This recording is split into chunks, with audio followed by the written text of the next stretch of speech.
Good morning. আপনারা কেমন আছেন? আশা করি আপনারা ভালো আছেন, আমিও ভালো আছি। এই যে সকাল সকাল ঘুম থেকে উঠেই এই বাসি কাজে লেগে পড়েছি। বাসি কাজ বলতে কালকে রাতে আমি এঁঠো বাসনও বার করিনি বেসিন থেকে, গ্যাসও মুছিনি। এত ঠান্ডা লাগছিল, আমার ইচ্ছাও করছিল না, শরীরটাও ভালো নেই বলে সকালবেলা এই যে পুরো এঁঠো বাসন বার করে এর বেসিনের যে গোজাগুলো থাকে একটা প্যাকেটের মধ্যে ভরে রেখে দিই, বাইরে ডাস্টবিনে ফেলে দেওয়া হয়। ডাস্টবিনে জমা করা হয়, সেটা আবার আমার যে কাজ করে সে বাইরে ফেলে দেয়। তারপরে গ্যাসটাকে ভালো করে মুছে নেবো। গ্যাসটাকে দেখছেন তো, রাতের বেলা এই কাজগুলো যদি করে রাখি, জানেন তো, রাতে যদি এই কাজগুলো করে রাখি তাহলে না সব থেকে একটা আসান হয়। কিন্তু মাঝে মাঝে এই নিজের কুড়েমির জন্য কোনো কিছু করতে মন চায় না। আর এই শীতকালে তো আমি আরোই কুঁড়ে হয়ে যাই। শীতকালে একেই তো আমার ঠান্ডা লাগলে আর ছাড়তে চায় না, তারপরে আবার এরকম অবস্থা হয়, এত ঠান্ডা লাগছে মানে থাকতে পারছি না। তো সেই জন্য তাড়াতাড়ি করে ঝটপট করে কাজগুলো সেরে নিচ্ছি, সকালের বাসি কাজ।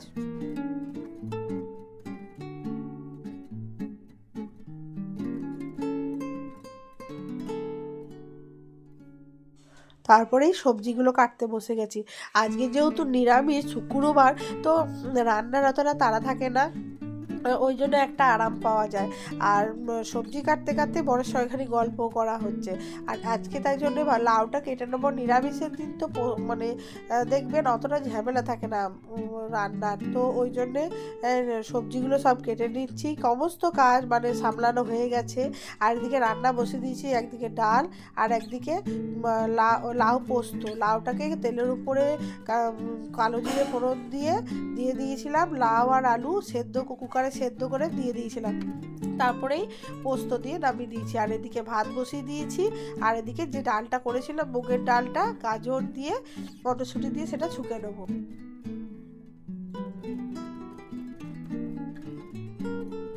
আর আপনাদের সঙ্গে কথা বলতে বলতে ভাতটা হয়ে গেছে, তাই ভাতের মাড়টা ঝরিয়ে নিচ্ছি। আমি জানেন তো ভাতের মাড় এভাবেই গড়ায়। কেন জানেন? আমার কাকি শাশুড়ি ভাতের হাঁড়িতে ভাত করে মাড় গড়াতে গিয়ে পায়ে পড়ে গেছিলো, সেটা আমাকে বলেছিল বিয়ের পরে। তারপর থেকে ভয়ে আমি এভাবেই গড়াই। আর অল্প ভাত তো, বেশি ভাত হলে তখন কেউ গড়িয়ে দেয়। আর রান্না হয়ে গেছে, যে ধোয়া ওটা গরম গরম ভাত, মুগের ডাল, লাউ পোস্ত, পালং শাক, বড়ি দিয়ে বেগুন ভাজা, এই আজকে রান্না। এবার সবাইকে খেতে দেবো, কারণ সবারই চান হয়ে গেছে। আর আমাদের মানে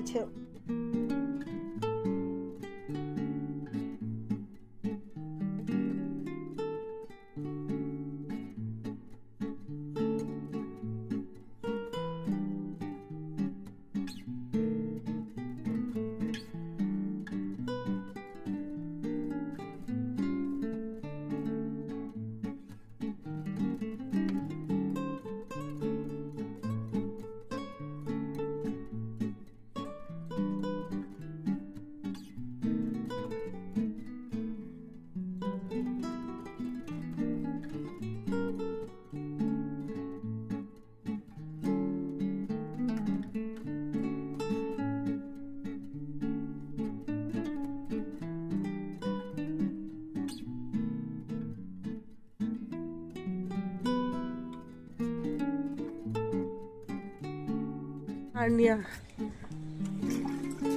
আমার গাছগুলো কি হবে, কত শখ করে গাছগুলো আমি লাগালাম।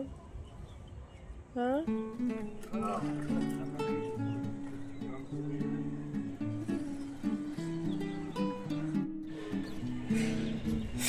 ওই দেখো জবার কুমড়ি এসছে গো।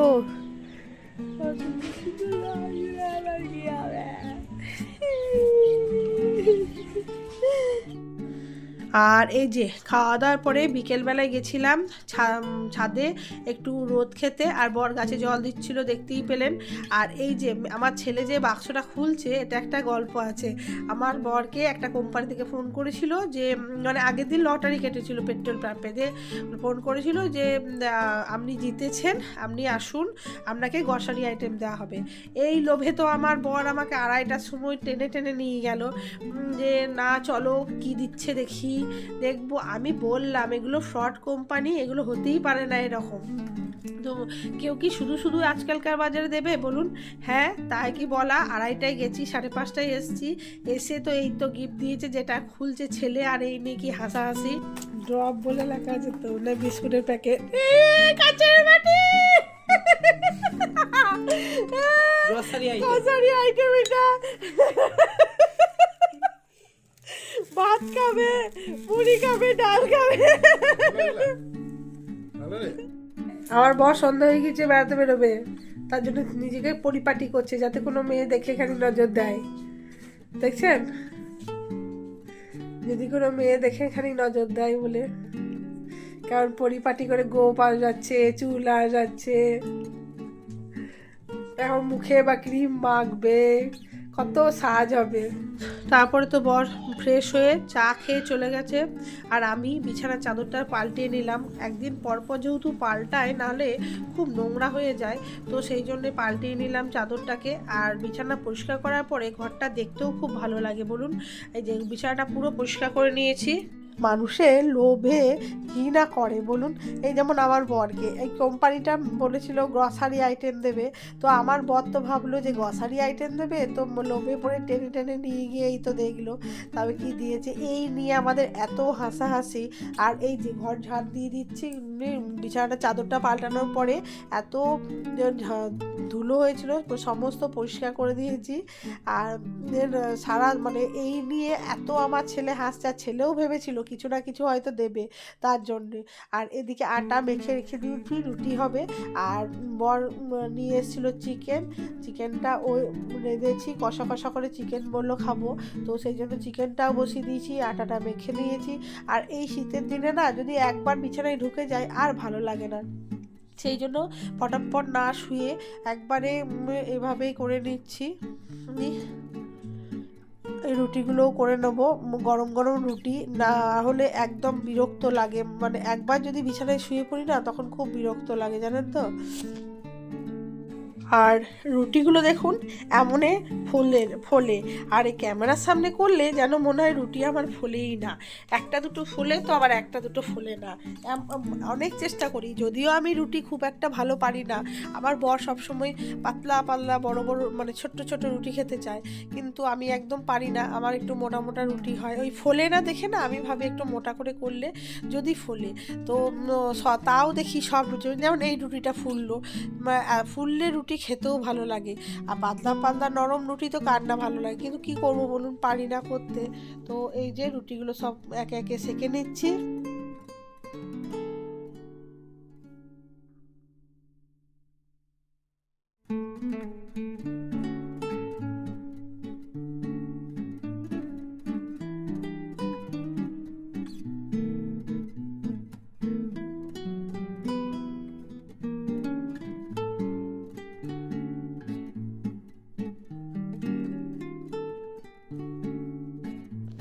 আর এদিকে আমার মাংসটাও রান্না হয়ে গেছে, কষা কষা মাংস রেঁধেছি, একদম কষা, আলু দিইনি কিচ্ছু না, একদম কষা কষা মাংস রেঁধেছি। আর ওই যে দেখতেই পাবেন আমার ভিডিওতে, আমার বর যখনই ছুটি আসে না, খুব মাংস খায়। আসল কথা, ওরা ওখানে বেশি মাংস আর ডিমটা খায়, তো ওই জন্যে আমার বর মাংস আর ডিমটা বেশি খাওয়া পছন্দ করে, ওই জন্যে ঘরে এলে মাংস আর ডিম।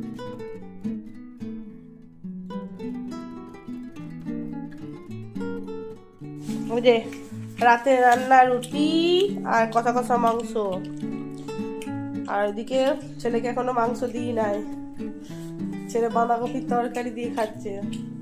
হ্যাঁ, কেমন হয়েছে? হ্যাঁ, ঠিক আছে। হ্যাঁ, আর মেয়ে ঘুম থেকে উঠেছিল, উঠে গেছে, রান্নাঘর পুরো পরিষ্কার করে দিয়েছি, ডাইনিং টেবিলটাও পরিষ্কার হয়ে গেছে। এগুলো বেজেছিল, ইঁদুরের জ্বলনে রেখে দিয়েছি এইখানে ঢাকা দিয়ে। তো নাইট ক্রিম মেখে নিয়েছি, নাইট ক্রিমে এখন না বোরোলিন মাখছি, নাহলে মুখটা এত চটচট করছে, তো নাইট ক্রিম মেখে নিয়েছি। এই যে মেয়েও শুয়ে পড়েছে, তো নাইটিটা শুধু চেঞ্জ করবো, চুল তো বেঁধে নিয়েছি। এই দেখুন মেয়ের, দেখুন কম্বল নেওয়া পোষায় না, দেখছেন, তো চলুন ভিডিওটা এখানেই এন্ড করছি। ভালো লাগলে like, share, comment and subscribe করে দেবেন। সকল বন্ধুদের জানাই সবাই ভালো থাকবেন, সুস্থ থাকবেন আর অল টাইম হাসি থাকবেন। Good night, tata.